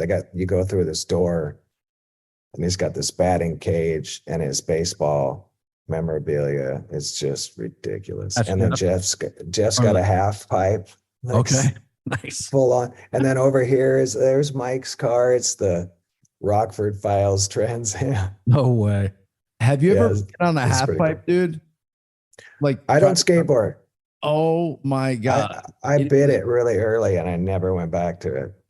It is the Really. scariest thing in your life. Even like a small, like 8 foot, half pipe and stuff, like the drop in on it Oh yeah. is Ugh. so fucking scary. The first time I did it, I was like, I don't know if and I was like a decent skateboard driver, like on the streets and stuff like that. Like I could grind on curbs and do ollies and kickflips and stuff.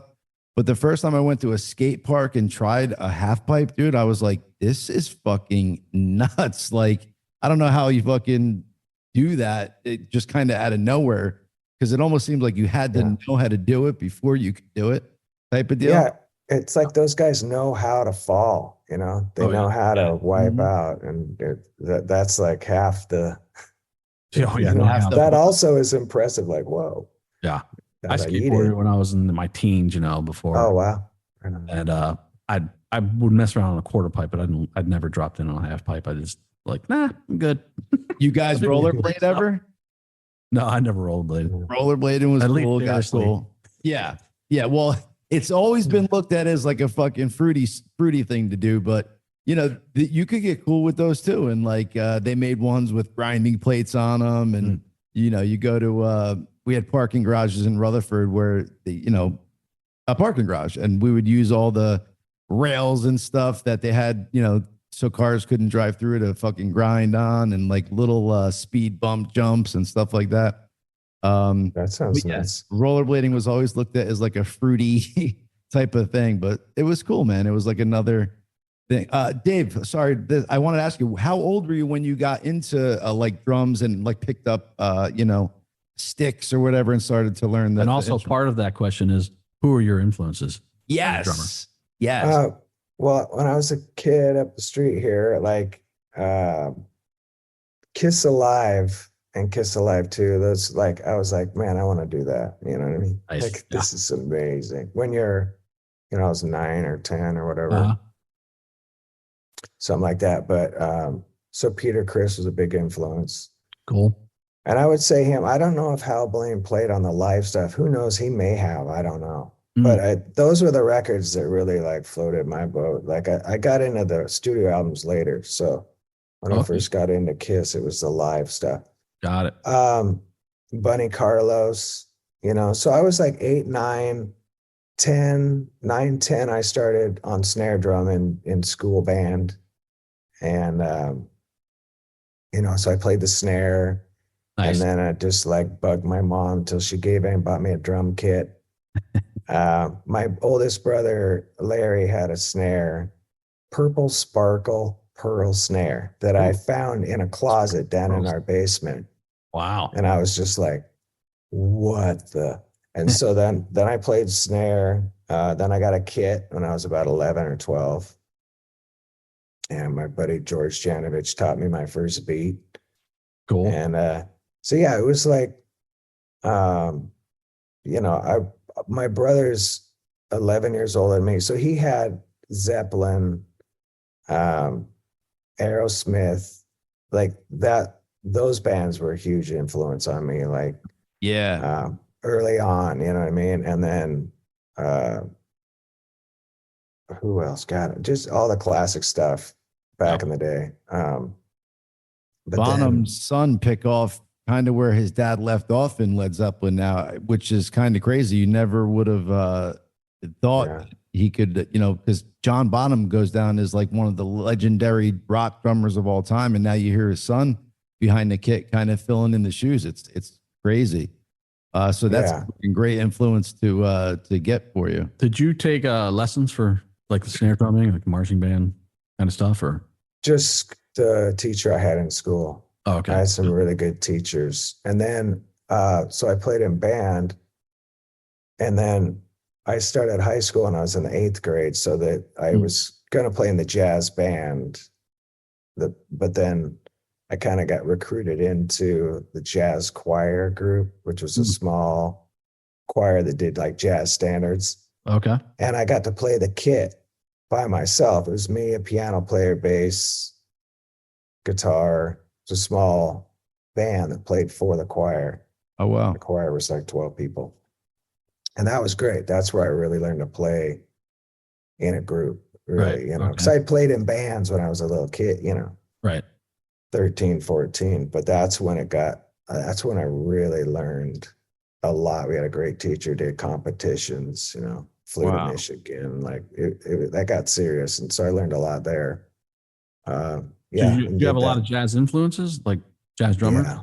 Okay. Yeah. Buddy Rich. I actually got to see Buddy Rich. No way. That's cool. Yeah. In 80, I think 82. It was mind blowing. Wow. Yeah. So all the jazz drummers that I grew up listening to, mostly big band guys, Louis Bellson, Buddy Rich, Gene Krupa, of course. Yeah. Billie Holiday, I know, wasn't a jazz drummer. I'm just kidding. Yeah. She was funny guy. Yeah. Oh, she's one of my favorites. I'll listen to her constantly, really. If I'm walking around like a city or something, I'll listen to her like nonstop. Wasn't there a drum off between Gene Krupa and Buddy Rich? Yeah. I have that. I have that record. Wow. Oh, wow. Nice. Yeah. I remember watching that on YouTube or somewhere. I was like, holy shit, that's amazing. Dave, do you find it easier? I'm sorry. Were you going to say, because I just had a quick question for you about learning an instrument now. Did you find it, because you're starting to fuck around with the guitar and stuff now, do you find it easier as a kid to kind of pick up the instrument and master it, or is it easier as an adult to kind of pick up another instrument and start to learn it? Like when, like kind of what was the, like an easier learning process for you, or like, have you really not discovered what that is? Yeah, as a kid, I mean, I was so hungry for it, like my rudiments and all that. Chad, you probably did the same thing. It was like I was so into it, and really focused on all the rudiments. And so I got pretty good on the snare drum. And I think it was a lot easier to learn. And so now it's like, I really don't know what I'm doing on guitar. Yeah. But, and it's like, I'm not worried about learning all that much. I had a lot of really talented friends growing up, and somebody showed me a scale. Yeah. Or a couple of chords. Yep. And I had a friend that was really good at theory. So he would drop some things on me that I still remember that were just real simple, but real helpful, and now just for dinking around. And then I took some piano lessons, just a couple. Cool. Rock on. That too, it's like I took some Spanish in high school, and I remember just enough, I can't speak it, but I can, there's just some little nuggets. Yeah, you can understand. Yeah. Sometimes. Yeah. Yeah. I got some little like root points that no habla español. So Dave, let me ask you, on piano, poquito. There you go. On piano, so on guitar, I know there's like power chords and stuff like that you could move up and down the fret, and those bar chords and then there's open chords, but yeah. Well, I guess I meant by power chords, the bar chords. Yeah. So is it the same kind of on piano if you're picking out chords? Like, are there fingerings of chords that you can move up and down on the thing, and your fingers kind of stay in the same position, but you go to it makes chords? Oh, okay. Yeah, for the most part, or you can just play like I do, maybe two notes of a chord, and then I put tape on my keyboard, so you know where to stop and where to where the notes I'm playing. Okay, here's scale, and I'm just gonna play. Rock on. Then I like to just really affect the sound. Yeah, cool. There's so much you could do with that. Yeah, and it's like that helps. Chopsticks on the piano? I know a lot of people learn. My friend Christina, if she's probably listening, if she's out there, Tune Addict is her Instagram page. She goes to concerts, takes pictures and stuff. She's a cool chick. Check it out. When she was learning that song, she would play it over and over and over, and fucking drove me. And her parents probably love that. Bung, bung, bung, bung, bung, bung. And I'm like, all right, fucking enough. I've heard that fucking 100 times. That wasn't chopsticks, by the way. But I was gonna say, like, what is that? That's like some like Japanese thing or like Oriental or like Chinese. Yeah. Chopsticks is. Okay. Chopsticks. Got you. So this was Chopsticks Part 2. The Chinese edition that I was doing. The copy of Chopsticks. So no. So yeah, whatever song she was learning, it was that. And it was an Oriental thing. That's why I thought it was Chopsticks. Don't mind me, folks. But Dave, so yeah, we have a ton more questions for you and stuff, but we want to get you back to your day and stuff and have you on again. We always leave the audience wanting more and stuff, but it's really been an honor to have you on the show. And thanks, guys. And seriously, and get some of these insights into, you know, the bands you've been a part of and recording processes and kind of hear, you know, how you started off and stuff like that. So for real, thank you for coming on. I know the gracious audience was really excited about this and they're going to have a ton of stuff in the comments and stuff and questions. So we'd be honored to have you back on again. And it's my honor, guys. Seriously, thanks for having me on. Appreciate it. Great to chat with you. Much. Good to see you, Chad. And if I'm in Seattle, I'll look you up. And if you come back down to California, look me up. Please do. I'll be back down your way real soon. So okay, cool. Yeah, hit me up on Instagram or whatever, and together. For sure. To hang out. Yes. Awesome. Me too. Thank you, sir. Appreciate it. Awesome. Thanks, guys. Thank you.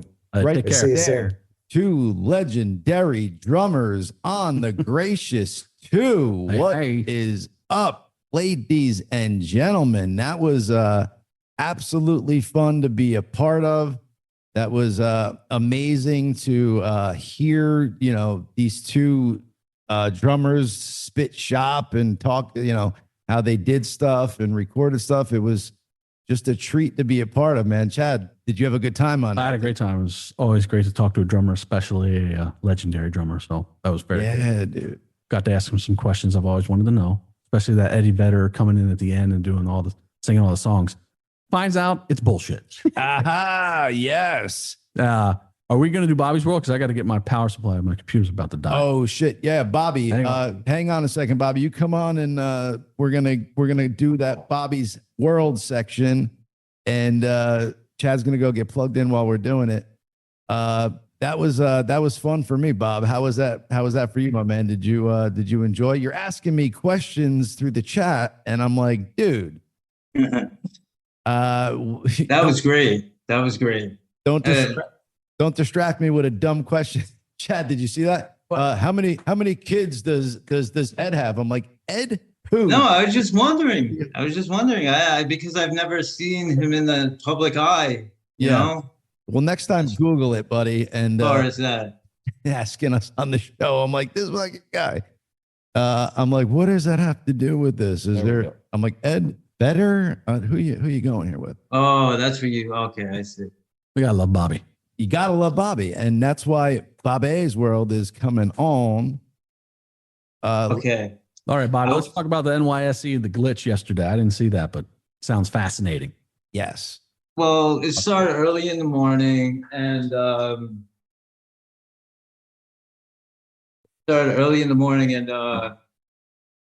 supposedly Berkshire Hathaway had dropped 90%. And were people able to buy it? You know what? They halted trading actually. When it started glitching out, they halted trading. Somebody bought that shit at 90% off. I mean, I'm sure somebody got somehow into the div, but it ended up they made off. Wow. Really dropping crazy. And that was Berkshire Hathaway A, right? There's A, I believe. Yeah. Christ, that's fucking wild, man. And then pop back up? Yeah. Now it's back to 400. Yeah. Jesus. So hopefully somebody bought in that dip section and is sitting on a nice little fat chunk today. Did you say 400? Is it 400 grand or 400 bucks? $400. Berkshire Hathaway A used to be like 40 grand, 50 grand. Oh, get the fuck out of here. Per share. Maybe they split it and did, I don't know. Yeah. They split it. I wanted to actually bring a couple cryptos to the public eye. Go sure. And remember, we're not financial advisors here, folks. No, not at all. But these are cryptos that I bought earlier. Are you sharing a screen here, Bob? Or are you just talking about it? Yeah. Okay. Yeah, I'm about to share my screen right now. I bought this at a $500,000 market cap, Bird dog. and you could already see it's at 7 million. You can see the volume is at 3 million. Jesus. It's blowing up. It's going to continue to blow up. This is part of the Matt Fury Boys Club. He has a comic book, and he has the characters Pepe, Brett. They're all meme coins that are out there right now. Also, here's another. It's called Turbo. This When was did created Bird by Dog somebody come out, using. Bobby? When Like, did it how long- come out? How long has it been on the market? Yeah. About 3 months, I believe. Okay. Yeah. This is Turbo. It was created using artificial intelligence and a budget of $64 using Chat GPT. This man named forget his name offhand, but he asked Chat GPT to create the next meme coin that'll go to $1 billion market cap, and this is what he created. And right now it's at half a billion dollars. You see what the repeating number is? 0.0066. Yeah. I know. Mark of the beast right there, folks. I just What exchange you use to buy this stuff? I use Mexi, MEXC.com. You can use it with a VPN, sign up with an email address, not your phone number. And you could get access to anything and then store it on cold storage right away. Right. Yeah.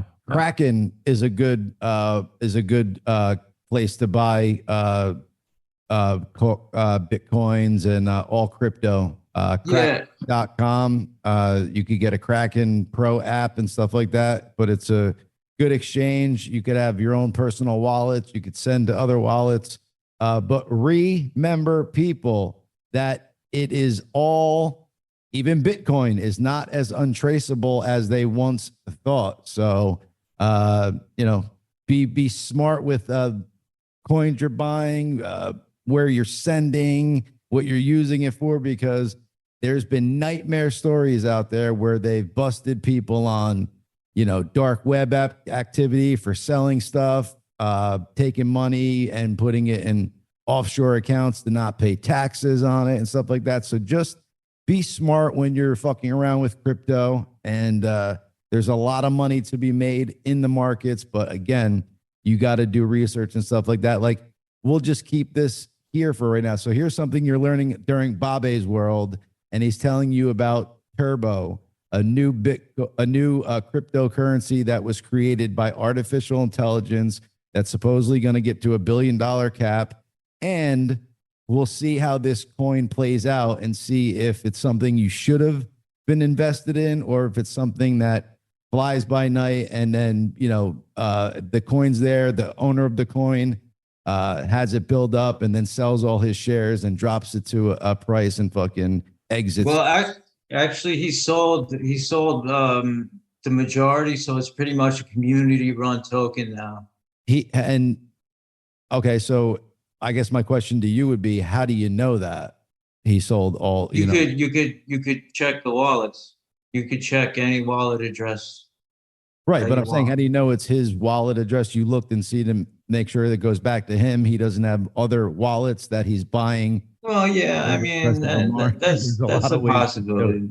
Yes, it is a possibility. That's why I'm saying, people, you got to be careful with, there's a lot of money to be made in cryptocurrency, but there's a lot of shady shit that gets involved in it. Chad, I'm sure you heard of that.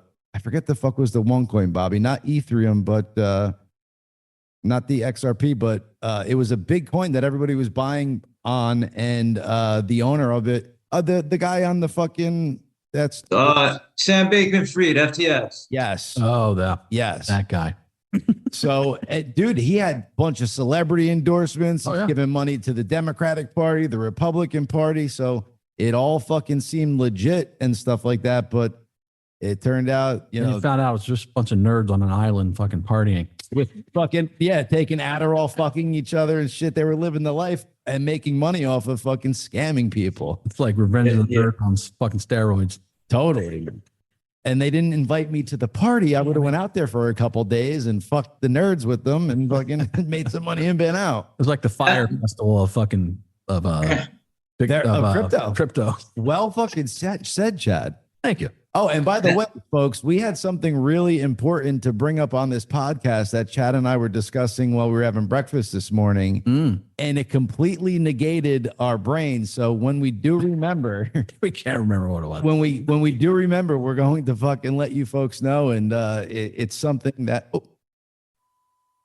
does that block me out when I do that? Oh, what is that? It's a censor button, so I can pretend like I'm cursing and. You piece of nice. Sorry, that's the devil in me. Coming out, ladies and gentlemen. Nice. Bobby's World. I got a little bit more. I got Hunter Biden. Oh yes. Let's talk about him. Hold on one second, Chad. Let me see if this works. Go ahead and talk. What? Oh, hello. Oh no, it's get out. I would have to set it up on your end too. Damn it. Yeah, only set up on mic one. I don't get the fun. Damn it. Next time we'll have it set up for that. What do we got for Hunter Biden? What is this? So apparently his trial is in Delaware. He's getting charged with 3 felony counts. Yes, nail that motherfucker. Is this the one where Biden has met with Haley Biden in secret and to influence her? I would say so. Joe Biden met with her, which is, a complete no-no to tamper with a witness. But the Democrats can do whatever they want, so it's fine. But Chad, there's nothing wrong with this, that it's in fucking his home state of Delaware that the Bidens grew up in and fucking probably have, very good friends on the fucking court system that's going to be trying this prick. Mm-hmm. They could have not. Well, according to Merrick Garland, it's all up and up. Yeah. So they're just trying to blame it on drugs. They're trying to. Okay. That's an excuse because I'm high as fuck right now. Let's go out and fucking murder and rape and steal, and I'll blame it on that. Yeah, just blame it on that. Just walk away. Crazy. I could just go get drunk and just drive and kill somebody. But yeah, I'm drunk, so it wasn't my fault. Okay. They say that Lowell told the jury that Hunter Biden was using alcohol at the time of the gun purchase. Okay. But that his drug use will not start his drug use did not start until later. Oh, they're trying to say his drug use started before or after he got the gun. Right. Yeah. He was only drunk at the time of purchase, apparently. Okay. So still not seeing where this is a fucking didn't do anything wrong type of deal. Exactly. It's the hypocrisy is amazing. It really is amazing. Yeah, Merrick Garland was just in front of this, I guess is what the Congress being questioned, and Matt Gaetz was asking him to produce either evidence or no evidence that the DOJ office was influencing Fannie Willis and Letitia James and Alvin Bragg. Yeah. And he just kept saying, Merrick Garland just kept saying, oh no, they're independent. And Matt Gaetz is saying, well, then show us that they're independent. Show us your communication, or lack thereof with them. And of course, we'll get back to you on that. Oh, sure. As they're doctoring the files in the back office, time stamping them and fucking destroying their servers like Hillary did, but nothing happens to her. So yeah, exactly. Smashing her phone with a fucking hammer. Yeah. Okay, lady. But you're not trying to hide anything from us. Fucking wackadoo, but that's okay. Dems are evil. How many? All right, I'm about to jump off a bridge now. Oh, here we go. Here we go. All right, so Star Trek like invisible shield has been found thousands of miles above the Earth. What? Where is it? Team led by the University of Colorado Boulder has discovered an invisible shield some 7,000 miles above Earth that blocks so-called killer electrons, which whip around the planet at near light speed. And this is something that I've been saying from day one, is that we have a protective barrier around us. Right. And they're just admitting it now. It's inside the What's that?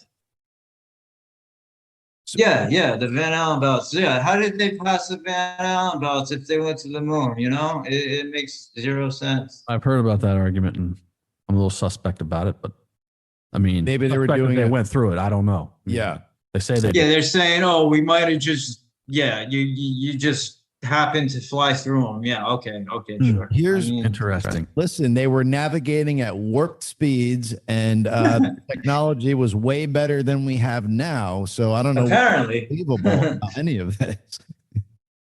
Wow, Apparently. this article, this is cool. I want to read this. Astronomy.com. Oh, astronomy.com. Okay. Yeah. Bobby, Yeah, it's all over. I have questions about this for you. It's probably Help me a out with it. Republican conspiracy theory. It's okay. Yep. And none of those are real, by the way. That's what Merrick Garland said, by the way, in his testimony, that it's a Republican. It's a Republican conspiracy theory that Trump's trial was rigged. Okay. Sounds good. So yeah, again, I guess you call anything that's the truth a conspiracy theory and blame it on the Republicans. They always become true. So yeah. At this point, that's what they do. Yeah. So Bobby, let me ask you a little bit about this. So this invisible shield that's found thousands of miles above Earth is way out of our atmosphere in past the belt. So how are they seeing this? How did they discover it? Again, I'm just seeing this article for the first time. Is it something they looked at through a telescope? Is this how did they discover it? Well, there were two twin Van Allen probes launched by NASA in 2012 to discover a third transient storage ring. Here it is. Between the inner and outer Van Allen radiation belts that seems to come and go with the intensity of space weather. And we've been getting hit with massive amounts of solar radiation, solar flares in the past couple of weeks. It's been crazy. If you feel heavy, if you feel really drained, Wait, like the Earth is because of that. It's because of been knocking out some electricity and shit. No, well, it hasn't yet, but the Aurora Borealis was way far south, like a couple of weeks ago, and that's what he's talking about. But yeah, it hasn't affected, at least that we can feel or know that any electricity or satellites and stuff. But who knows? Must have hit the other side of flat Earth then, Chad. Maybe that's how. Here we go. Solar flare. Oh boy. Hey now. You know how I like to rib and joke and all that jazz, right, Bobby? Of course. So this is cool though. I like this. This is a neat thing. Yeah, man. So people just need to question things, when you stop questioning and you just listening to authorities, that's where you make the biggest mistake. So I haven't read this article, obviously, but are they saying this is a natural thing, or is it, aliens or something? No, they're saying it's a natural phenomenon. Okay. Yes. Interesting. Yeah. It's an extremely puzzling phenomenon is what they're saying. Because natural or whatever, it's a phenomenon of some sort, but natural, they're saying, I'm guessing they're saying it's magnetic. It's the magnetic fields. The magnetic field. The Earth's magnetic field is strong enough to keep us protected, from whatever solar radiation comes towards us. But the magnetic field is weakening over time. So eventually, if we get hit with a strong enough X flare, we might have a problem. Oh, it'll happen in the future, I think. Thank God they use that special space age metal in my penis implant, Chad. Otherwise, the magnetic field would be ripping it out of me. You don't need no Viagra. That's right. That's what I always cannot figure out, and no one's answered this question about, supposedly terraforming Mars. It doesn't have a magnetosphere, and so that's why the water was blown off of it by the solar wind over millions of years ago. Right. And I'd love to ask Elon about that. Like, how's he going to get around that problem? Because he wants to terraform Mars. Like, how do you keep the atmosphere without a magnetosphere? Right. Well, listening to Terrence Howard, dude, he was saying that, being outside of that 93 million mile zone from the sun, right, is what, the reason why Mars is no longer inhabitable, but that's why they've found some ice particles on it and stuff like that. I don't know if anyone's seen the Rogan Terrence Howard interview. It's pretty wild to watch and listen to. And I'm still, like I told Deciphering. John at breakfast, that I can't tell if the guy's a fucking mad genius or a complete fucking wacko. So He's just repeating very old information. If you look up Walter Russell, Yeah. which was the man who really the information is coming from, Mhm. which was even before Tesla, and Tesla got a lot of his information from Walter Russell. Yeah. And Terrence Howard, I really think is just a shill. I really do. All right, but here's my question to both of you then. The patent he has for the unlimited energy source now that he has patented under a gun, because if he was patented under the energy source, they would have never allowed the patent go through. Mhm. This is They what talked he's about that. Yeah. Yeah, this is what he's saying they're going to use to get flights to the moon, to get flights to wherever, because it's unlimited source of energy. If this is all old stuff that he's just pulling out of wherever, then how the fuck is that not been around? Like, you know what I'm saying? So like this It's been suppressed. Hold on one second. So just let me get this full thought out, because this gun that he made basically takes water and it puts electricity through it, and in an enclosed space, it basically allows it to make fission, and it could shoot out like a plasma laser at that point. So that's how he got the patent for that. But he's now trying to implement the technology to use as an energy source. And this all just came out on Joe Rogan shows. The first time he ever had a long form interview and was able to explain, kind of himself in a full form, because interviews, they chop them up, college speeches, they don't let him go the full time.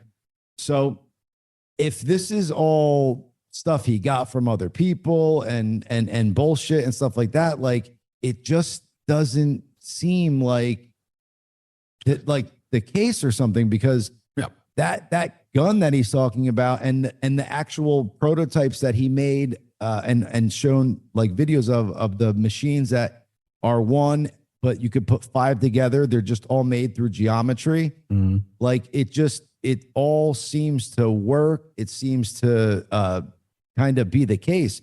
So I guess we're going to have, time will tell if it is. Well, he does have that verifiable VR patent that he patented way back before VR was even a thing, and that all these companies are using now. But he let it lapse accidentally, but they're using it now. So that's why I'm on the fence. That's why I keep going back and forth on this. It's like, is it mad? Like I said, is he a mad genius or fucking completely insane? I can't tell. You could patent anything, right? Right, of course, yeah. As long as the patent office lets you, but yeah.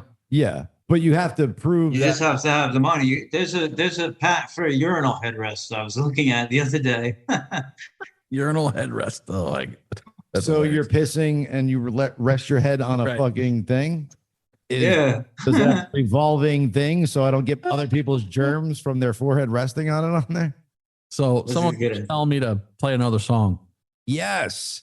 All right. They want to see how the quality is. How the sound is. They didn't hear the first one. All right. Let's do this, people. So I'm going to mute our mics. Bobby, please mute yourself. Yeah. And I'm going to go to the second one. And what are you playing? Hold on one second.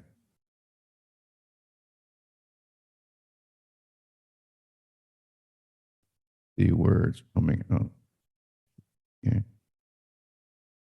Bear with me, folks. It's the first song that I have found, and let me see if I have the name of it. Give me one second. Okay.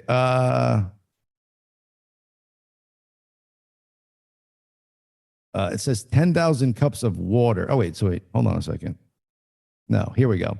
It's Labor of Love, I believe. It's either that or It's No Good. But so hold on. Make sure that's there. That's Labor of Love.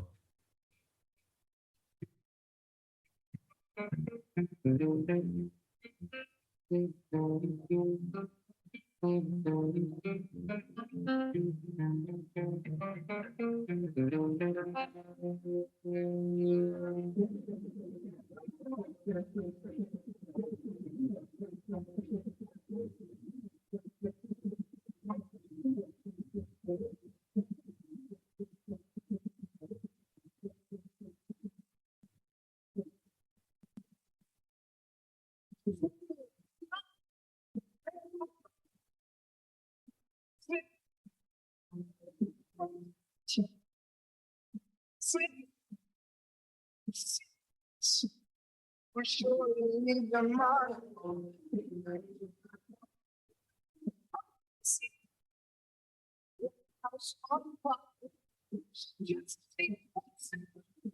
I'm so bothered.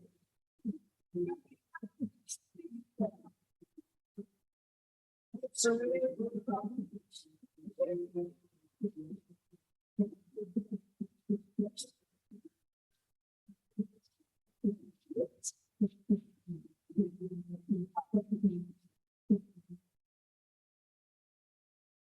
Okay, so apparently nobody could hear that on the live broadcast.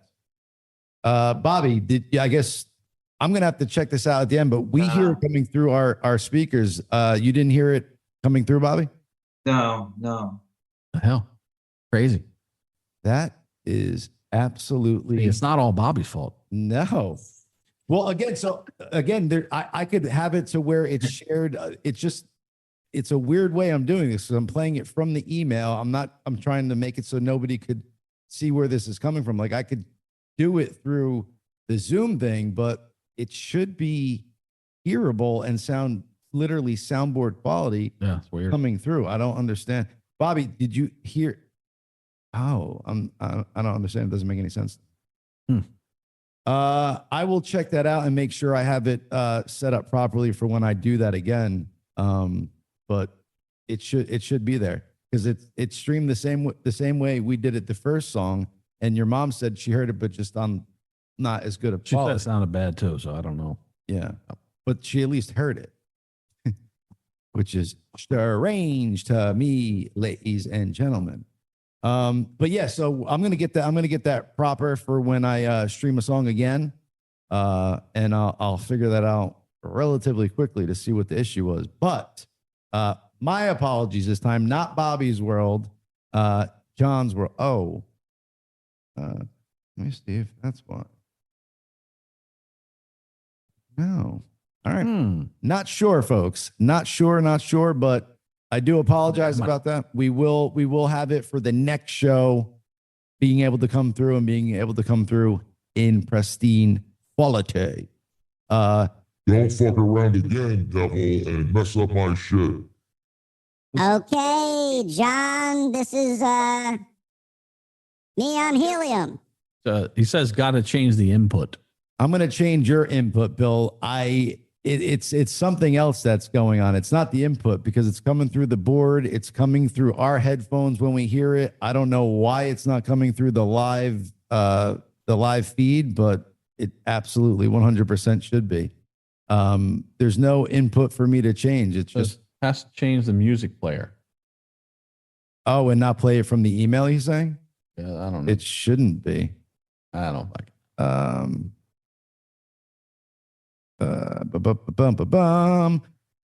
So yeah, folks, again, live show here, and I'm running the board, and I didn't check that feature out beforehand, so I do apologize. But... Mom says still muffled. Oh, so she heard it some. So you could hear it a little bit. Okay, so that's what I'm saying. Like muffled. Yeah. So Bill, shut the F up and let me do what I'm doing here, and I'll just turn it up. You're doing it wrong. Yeah. All right, let me try this again, folks.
He's saying, All right.